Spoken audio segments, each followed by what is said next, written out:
Whew, I am beat. We just got done filming our gigantic storyline finale. But now I suppose it's time to switch gears and talk about the new DCAU comics again. My back has also been killing me lately, so I figured I'd sit down for this one. I mean, Maddie and Ted both sit during their segments, it's only fair. Oh, wait, what? Ted is standing? Oh.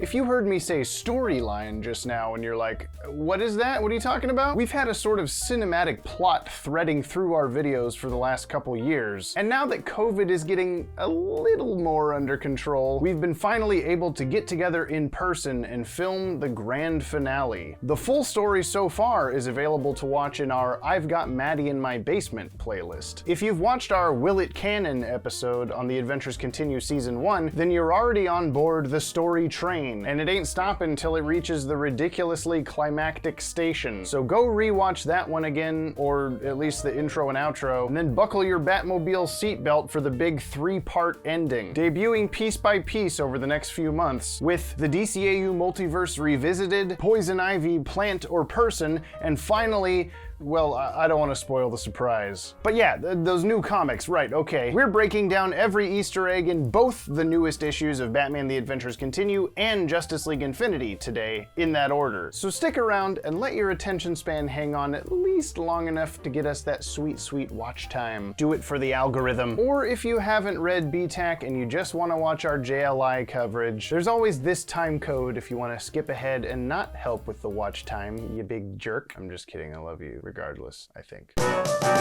Correction speedrun! Stuff we messed up last time. Batman's arm harness, which we compared to the one he wears in the intro of the Batman Beyond Rebirth comic adaptation, may actually be a reference to the one old Bruce wears in The Dark Knight Returns. Thanks, Claudio Cubillos and Red Spartan. And according to the artist for last issue, Jordan Gibson, the muscle's ever-changing mask/costume is actually on purpose. They were given multiple options for the costume through the cover artist, Rob Gilroy. Oh god. Rob Guillory. Wow, how? Spell your name better. And so decided to incorporate all of them. That's it. Moving on. Lots to cover. Lots for James to edit. Oh my god. DCAU references. Wait, if I'm doing BTAC first, I should change my shirt.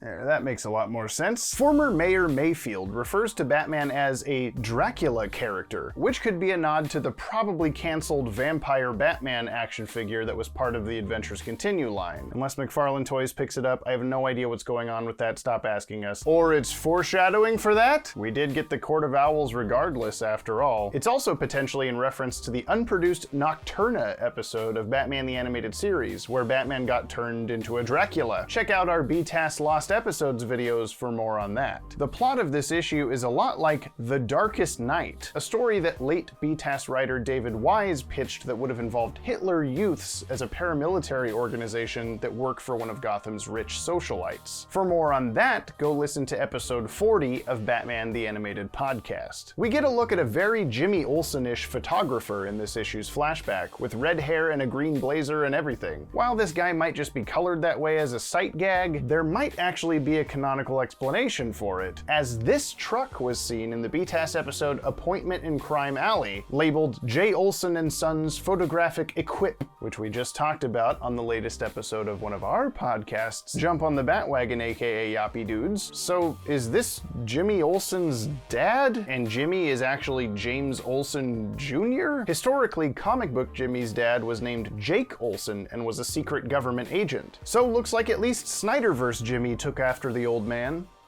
I'm still not over that one. Batman stands in front of a statue of Lady Justice, or Justitia as she is known in Roman mythology, who we actually saw in the flesh, or whatever gods have for flesh, in JLU's This Little Piggy, not to mention the other statue version Poison Ivy disguised herself as in BTAS's Trial. Batman's as unstable as the crooks he brings in! And finally, I get to talk about my favorite thing. This is the wrong Batsuit.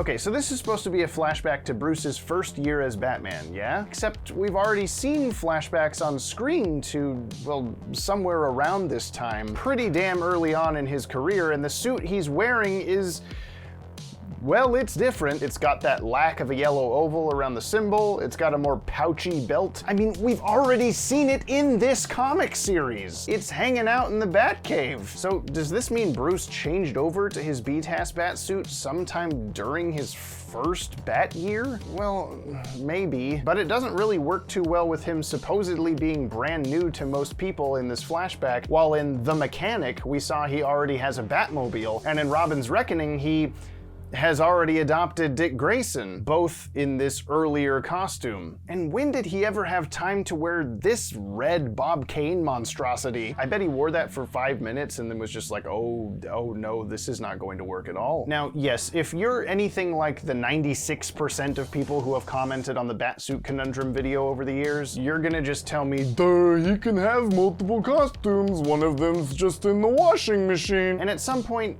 you're right, and I should just leave this topic alone for the rest of time, but that's not gonna happen. It is my lifeblood, and I am a Batsuit continuity vampire. But hey, we do see a Batman origin story in the first issue of Superman and Batman magazine from 1993, where his supposed first night out on the town is in his normal BTAC costume. And he's wearing it in the Dark Knight's First Night pilot animation. If that's canon, okay, I give. Whatever, just do whatever. I still like Batman even if he's wearing a zebra suit or a fuzzy pink one. Comic book references!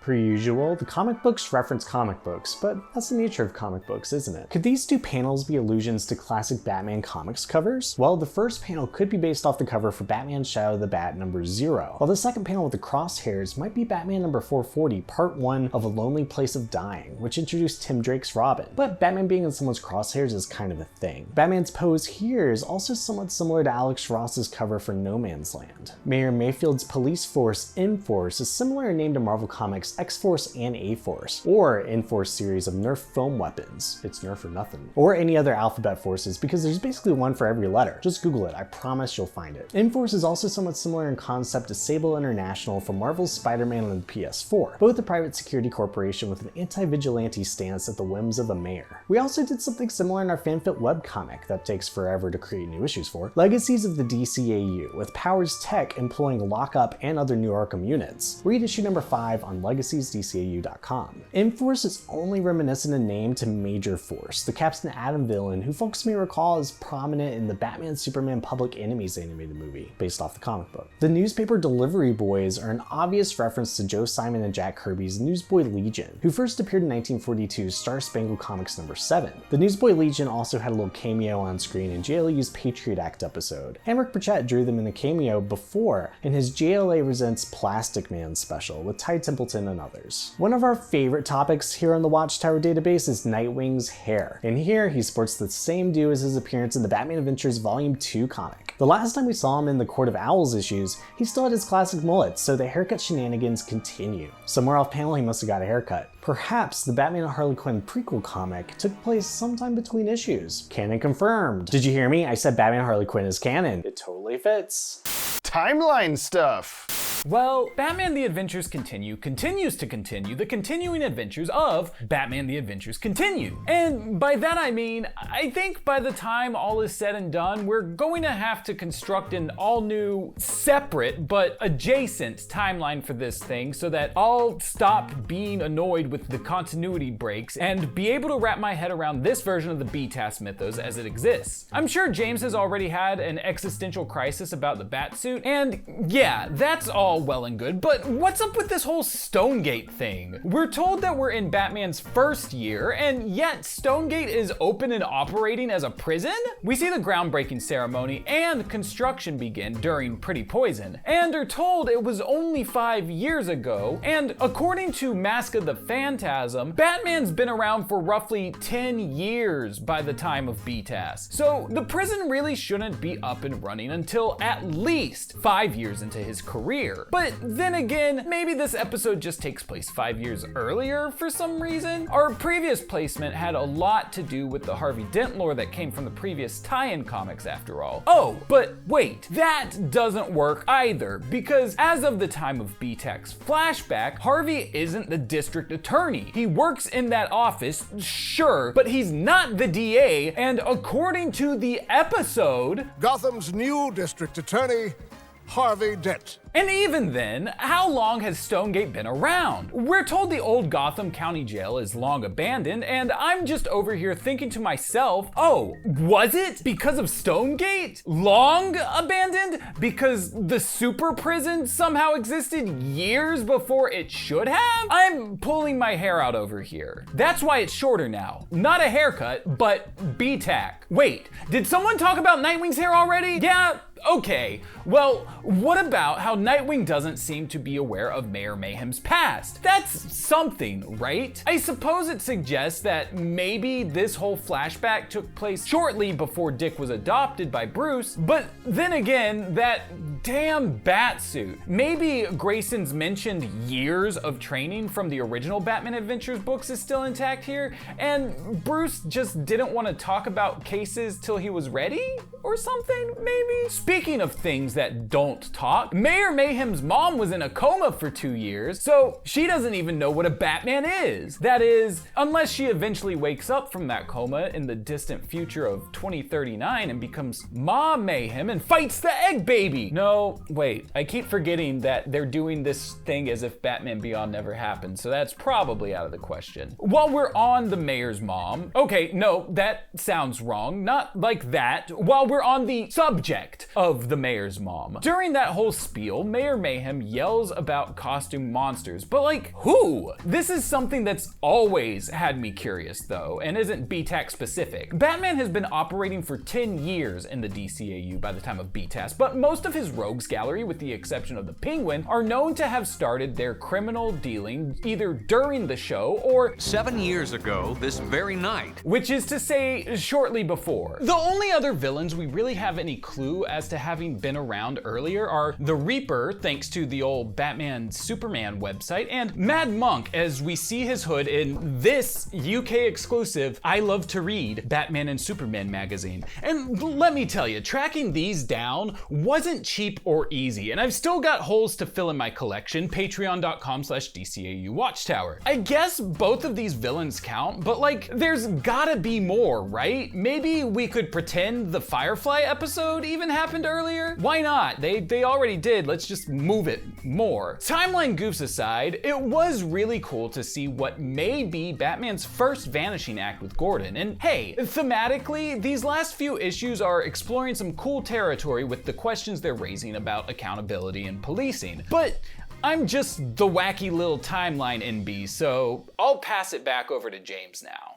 Other/miscellaneous. I could do another moving out Billy Joel joke here, I really could. But instead I think I'll go with how I've been rapping for about 17 years, okay? This dead dude at the start, who we said kinda looked like Ferris Boyle last video, Gordon actually name drops as Ambrose Chapel, likely in reference to the character of the same name from the 1956 Hitchcock film, The Man Who Knew Too Much. Though there's a junior and a senior by this name in the movie. Is Jimmy Olsen's dad next on the Muscles hit list? Am I the man who knew too much? A superstitious, cowardly lot. Mayfield's doing his best Mr. Rogers impression here with that neighbor usage. We got The Force is With Us on a newspaper, a blatant Star Wars reference, adding that to my list for later, as well as Mayfield pulling his shirt open like Superman years before Superman debuts in universe. Another in the long list of things you've stolen from me. And lastly, that's not how shadows do. We'll get to my final thoughts at the very end. Time for Justice League Infinity. Correction speedrun. I said anathema completely wrong last time. We got anathema. I've never heard that word in my life. I'm the new Ted. Maddie says anathema comes up a lot in Christian sermons, but man, if I don't even get most of the VeggieTales references they asked me to put in, somebody really needs to. Take me to church. I also just stumbled on this background extra female publicist in some STAS model sheets we just recently acquired, and I'd say she looks a lot more like fake Summer Gleason than Summer Gleason. And finally, while Earth Earth D Superman looks very much like Calvin Ellis, he does have silver accents on his cape, where Calvin's are typically black. So there's possibly at least a slight Val Zod nod there. Thinks Alex Crespo is plus ultra? You're not Awesome Sauce the movie anymore?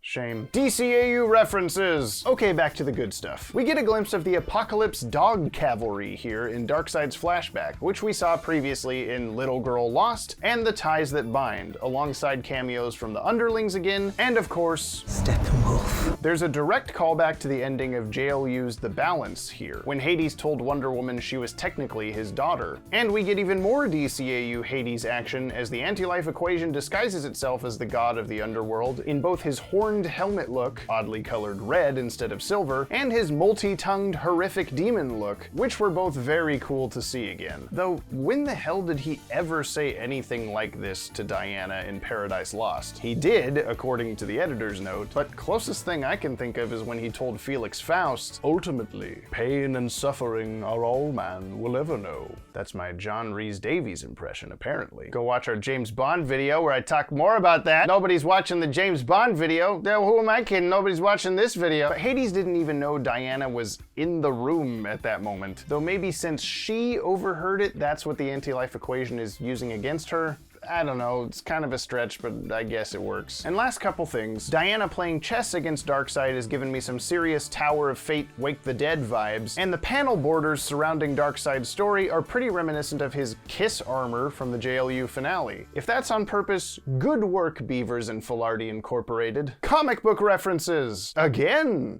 Alright, let's see what comic book references are lying in plain sight in the latest issue of JLI. Wonder Woman's Winged Kingdom Come armor is seen as a statue within Darkseid's cave. Never seen that iconic suit in the DCAU before now, so that's pretty wonderful. During the flashback sequence, we see a version of Diana in the Justice League nearly identical to their original Silver Age debut in 1960's The Brave and the Bold number 28. Barry Allen's legs seem to be in the bottom left corner, judging by the Flash's belt design, and Hal Jordan's Green Lantern seems to be present too. Though extremely similar in design to the Hal, Kyle, whoever that's supposed to be in the early Justice League lineup by Tommy Tejeda. The Atom looks kind of big in this universe, like he's nearly Bane-sized. Or maybe this version is just a power mashup with the Atom Smasher, so the Atom would have the ability to grow larger, maybe. The Infinity One javelin blasting through the multiverse, or perhaps it's the bleed space between universes, looks almost exactly like Steve Ditko's Dark Dimension from Doctor Strange comics. Wonder Woman's caption narration carries throughout the issue, but one panel is nothing but white text over black, Endless Infinite Death, which is similar to whenever Darkseid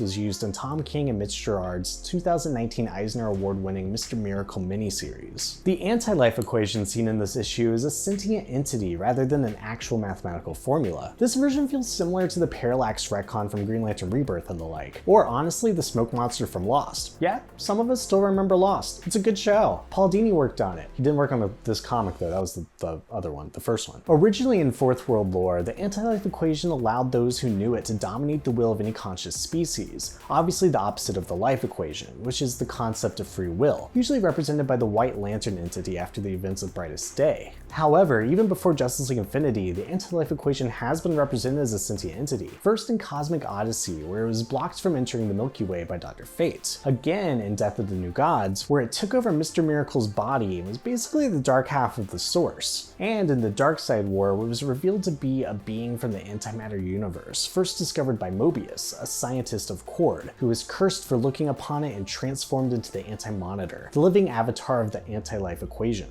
Next, the Widening Gyre, the Widening Gyre, the Widening Euro, I don't know. Though I'm personally expecting the Mirror Cracked Part 5, but we'll certainly see, won't we? The Widening Gyre line comes from the Second Coming poem by W.B. Yeats. No, not Warner Brothers Yeats, but William Butler Yeats. This literature major here knows W.B. Yeats well, and even visited his spiritual gardens in Cool Park last time I was in Ireland. Kevin Smith, filmmaker behind such cinema masterpieces like Clerks and Tusk, also wrote a 2009 miniseries titled Batman: The Widening Gyre. Is Tusk good? I haven't seen it. Kinda want to. I think I'll go watch Tusk. Timeline stuff! Again! It's kind of weird how I have so much less to say about this book, but I guess that's just the way the timeline crumbles, or something to that effect. It seems as though the crew is still steering into this series existing in the gap of time between JLU's finale and Justice League versus the Fatal Five, with Batman's little heart-to-heart with John suggesting that both may be unaware of Miss Martian's existence at this point. Speaking of, maybe it's time Eric Carrasco brings that origin comic pitch back around. DC is loving the tie-in books right now. Wonder Woman also gets a cool new bracelet blast power that was explained in Zack Snyder's Justice League to be harnessing the energy of attacks and then expelling it back, kinda like Black Panther's armor. I assume that explanation works here, but when did she get this ability? I guess Hippolyta unlocked her armor's potential in The Balance, so maybe there are some sick moves we just hadn't seen before? Oh, did you want more? This video's runtime is already a bit long as it is, but I guess I could talk about Other/miscellaneous again? To infinity and beyond! I've been wanting to do that joke since the first issue, but I was hoping I would be able to do it with a Batman Beyond reference, but you win some, you lose some. Wonder Woman coming to Apokolips here is kind of the inverse of what happened in Justice League Gods and Monsters, where that universe's Wonder Woman was actually from Apokolips. That movie, of course, being in the Bruce Timm art style and potentially having ties to the DCAU's Metron, which we did a video about, go watch it, but more specifically, it had tie-in comics written by the same writer as this series, J.M. DeMatteis. In terms of Disney by extension references, the hexagonal hyperspace portal that the Infinity One Javelin flies through reminds me of what we saw of that sort of thing in Guardians of the Galaxy Volume 2. Jean's line, "as if a million universes are forcing their way into my mind at once," feels very Obi-Wan Kenobi. And this whole shebang is pretty much like a lost episode of Marvel's What If show. You know, like the Gamora episode that never happened. She was just in the finale but didn't get her own episode. What was up with that? The architecture seen on this Darkseid's Apokolips feels very much like something we would have seen in the Aku-dominated future of Samurai Jack. Ethan Beavers do love his Samurai Jack. And is Darkseid's death supposed to be a copy-paste of some famous painting I don't recognize? It feels that way, but it also just is pretty akin to various deaths of Superman over the years. And oh, nope, that's all we got. I'm not gonna do scoreboards this time around because it would be kind of spoilery if you did skip the BTAC section, you jerk, but also because there's nothing this time around to change either of them one way or the other. So for reference, we're at 0 for JLI and -1 for BTAC. I'm starting to wonder why I did this scoreboard section at all, but the solicitation for the JLI finale just got released and it describes something pretty life-threatening happening with Green Lantern, so no, that wasn't the one I wanted to come true. Come on, James Tucker, knock it off. Conclusions. I continue to have a lot of fun with these new comics. Even if BTAC is just kind of chugging along while ignoring every possible pre-established piece of continuity it can, it's still always fun to get new DCAU stories, period. Keep making it forever, please. I will keep buying it, I promise. I'm really getting the feeling that we will see more Court of Owls by the end of this BTAC season, or maybe next season, if there is a next season. Mayfield referring to offshore connections also has me wondering if we'll finally see what's happening with Slade and Jason. With Jason knowing Bruce's identity, there's a high probability Slade could use that for something. And as always, JL Infinity continues to look and feel breathtaking. That Darkseid and Wonder Woman 2-page spread? Bananas! Diana picking up Darkseid by the neck is metal as shit, and Darkseid versus Hades is something I never thought I'd get to see but feel privileged to now have. This comic blows me away every single time. Thank you, DC, for greenlighting this holy shit. Now greenlight Eric Carrasco's Fatal 5 tie-in, or bad things will happen, maybe. Just do it, please. I do wonder if there was some sort of blatant timeline error in JLI, if I would be enjoying it as much as I am. It's hard to say. Maybe I just jinxed it. It's been on my mind in terms of BTAC, where I might be enjoying it more if it paid more attention to past DCAU lore. But at the end of the day, it's whatever. Like I said, just keep it coming, because what a world we live in where this universe is still producing new stories. I am 12 and I will always be 12. Tune in next time for the next issues of these comics, and thanks to everyone who supports us over at patreon.com/DCAU Watchtower. I say all the time that you all keep this boat afloat, but as we try harder and harder to make this YouTube thing our full-time jobs, while simultaneously spending way too much money on giant film shoots, that has never been more true. We cannot thank you all enough. Thank you. Now go away. Oh, subscribe!